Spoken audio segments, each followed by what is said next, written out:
Bonjour, 6e 1, 6e 2 pour cette première vidéo sur ma chaîne YouTube, toute neuve également, pour vous aider à mieux appréhender les corrections des travaux que je vous demande de faire chez vous, et notamment ce qui concerne le fichier d'activité. Alors j'ai trouvé ce moyen un peu technique pour peut-être interagir un peu plus avec vous. Donc avant que je commence la correction de la fiche, je vous enverrai un petit mail dans la foulée pour que vous ayez le lien de la chaîne YouTube afin que vous puissiez vous abonner. Donc il faut absolument vous abonner pour pouvoir recevoir évidemment les notifications.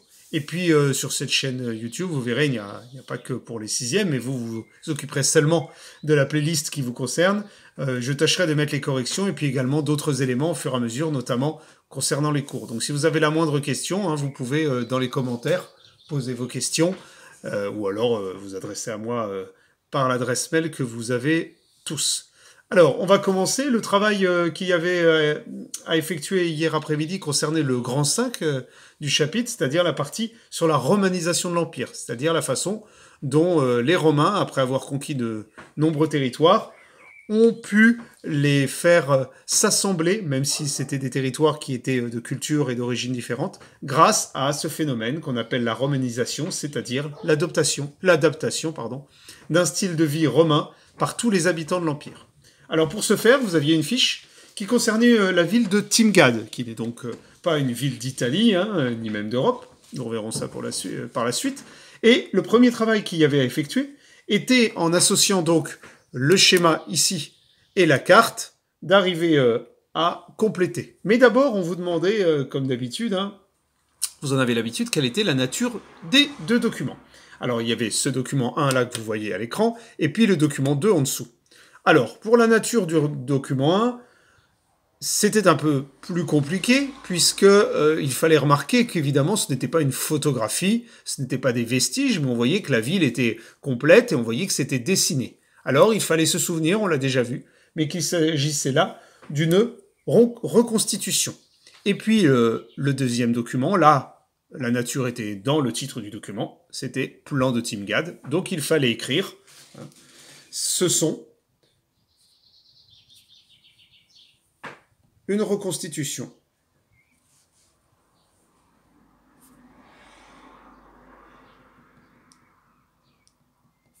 et un plan, donc de Timgad. Donc je vous laisserai écrire de Timgad, hein, puisque vous l'avez, que moi j'écris un peu gros, vous en avez l'habitude. Hein. Donc ce sont une reconstitution et un plan. Ensuite, on vous demandait aux questions 2, où est située la ville de Timgad. Encore une fois, on utilise, comme vous le savez, pour tous ces exercices de présentation hein, de la méthode dense, eh bien, les éléments des titres. Eh bien, dans le document 1, vous aviez écrit la ville de Timgad, entre parenthèses, Afrique du Nord. Et puis il y avait un autre indice, c'était la capsule ici, je situe, où vous voyez bien que Timgad, on voit bien la mer Méditerranée au milieu, est bien située en Afrique du Nord. Alors on répondait, elle est située en Afrique du Nord.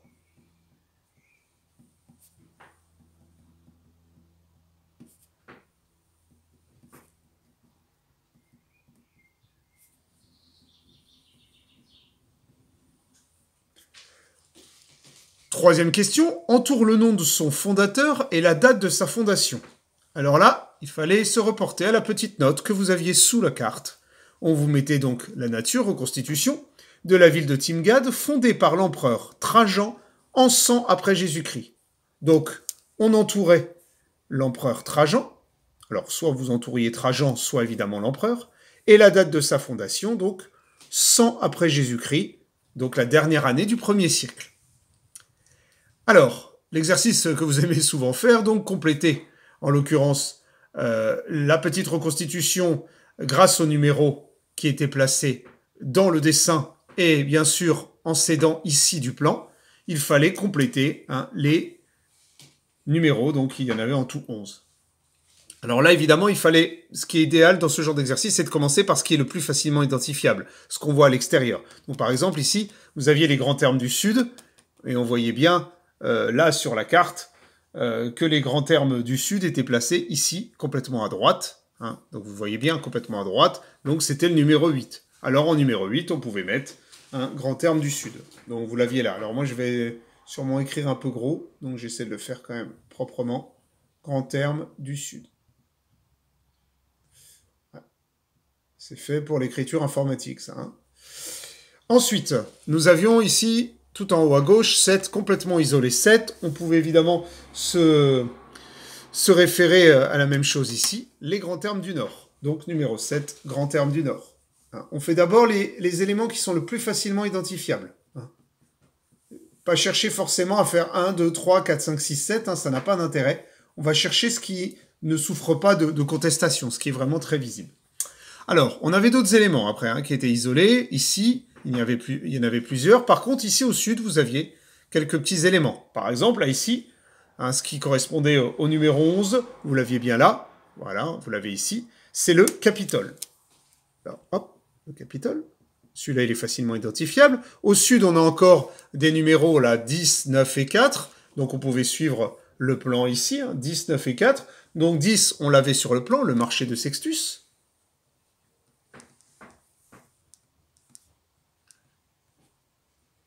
Bon, j'essaie de m'appliquer, hein. Donc, je vous le dis à l'oral, le marché de Sextus.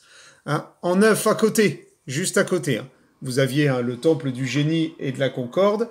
Mais avant, là, c'était un peu, voilà, fallait faire attention. Vous aviez l'arc de Trajan et le temple du génie et de la concorde. Donc, le 9, ici, le temple de Trajan, et le 4, excusez-moi, le 9, l'arc de Trajan, et le 4, le temple. Donc, on va mettre 9, arc de Trajan.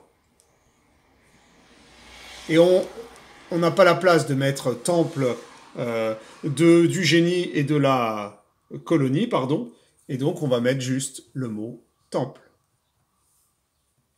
Alors là, on a fait les éléments qui étaient le plus identifiables tout autour ici. Après, évidemment, il y avait des éléments qui étaient plus facilement identifiables parce qu'ils sont dessinés avec leur forme caractéristique. Là, on reconnaît bien l'arc de cercle, le demi-cercle, caractéristique des temples grecs que les Romains ont repris, c'est donc le 6 qui était le théâtre. Là, qui était plus facile à identifier parce que vous avez déjà vu, on en a vu en photographie, des vestiges, on en a vu en plan, des temples, vous connaissez.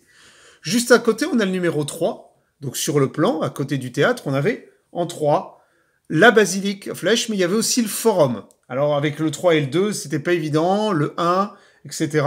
Donc là, on pouvait en effet... Hein, là, je comprends que certains aient pu se tromper. Donc en 3, la basilique.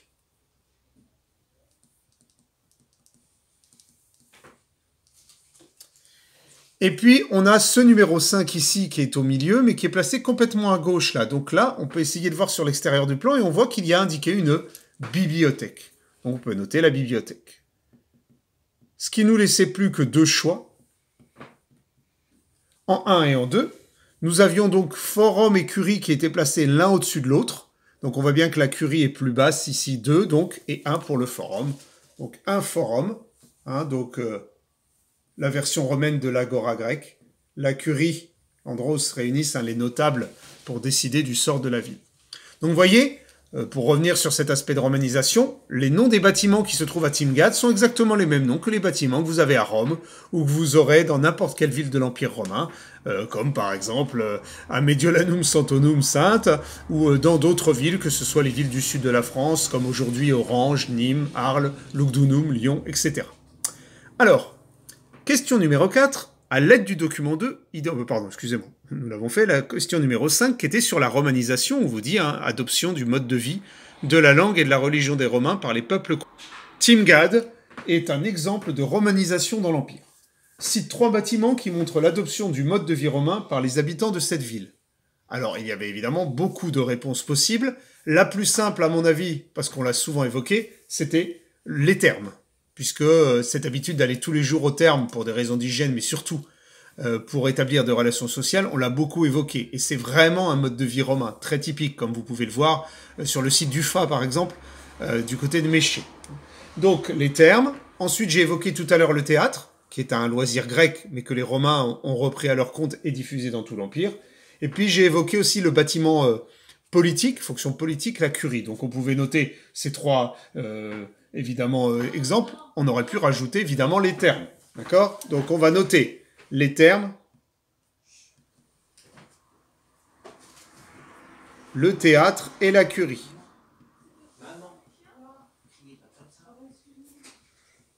Et la curie sont des exemples de romanisation pour les habitants de Timgad.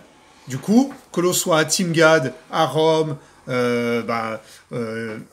sur le site du FA, que vous soyez à Nîmes, à Orange, même à Lutèce, hein, le Paris actuel, vous allez au Terme, vous allez regarder un spectacle de théâtre, ou vous siégez à la curie parce que vous êtes un notable. Cela montre que, après avoir vaincu les peuples par les armes, les Romains les ont vaincus par leur mode de vie. Et ils ont tous été très heureux d'adopter ce mode de vie très agréable.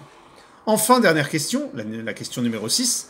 D'après toi, sur le modèle de quelle ville Timgad a-t-elle été bâtie? Vous savez tous, je pense, quelle est la ville modèle de l'Empire romain, puisqu'on l'appelle en latin l'Urps, la ville, c'était bien sûr la ville de Rome. Donc, on pouvait noter sur le modèle de la ville de Rome.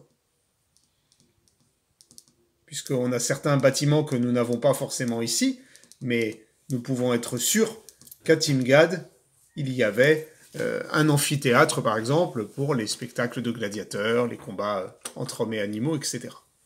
Voilà, donc c'était la correction de la fiche 15 du fichier d'activité sur le chapitre de la romanisation. Donc vous avez vu que je vous ai proposé, donc dans ce grand 5, des exercices sur les différents aspects de cette romanisation, avec les diapositives que je vous avais données, avec notamment tout ce qui avait rapport avec la citoyenneté, Caracalla. Donc, vous avez encore les exercices donc, que vous avez à faire concernant les objectifs 1 et 2.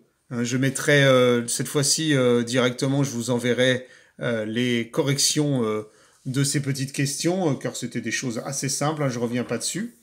Et donc, j'en profite, mais nous en reparlerons, nous en reparlerons. J'en avais déjà parlé dans la vie scolaire, pour la petite évaluation donc sur tout le chapitre, hein, bien réviser le chapitre avec toutes les traces écrites, puisque lundi matin, je vous mettrai un test du site cuisinière.com. Donc, je vous enverrai un code avec lequel vous vous connecterez sur cuisinière.com pour pouvoir effectuer l'évaluation. Et surtout, n'oubliez pas de mettre sur ces formulaires votre nom, votre prénom, et de retenir le code qui vous sera donné à la fin de votre test, qui vous permettra ensuite de récupérer votre copie corrigée par moi-même.